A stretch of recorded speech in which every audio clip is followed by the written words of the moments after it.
faith. It is the main purpose of this end time, Elijah. When I first heard about the ministry of Brother Branham, no,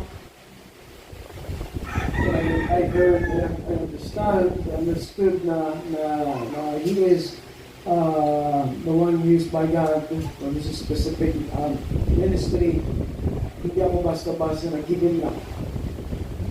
Pinakinggan ko, binasa ko, inaalam yung buhay ng tao. And then by these experiences, mga kapatid, na sabi ko, may pagkilos ang Panginoon sa buhay ng tao. Tunay nga na talagang may specific purpose ang ministry ng tao na ito. It's not just dahil sinabihan ako na maniwala. Because of this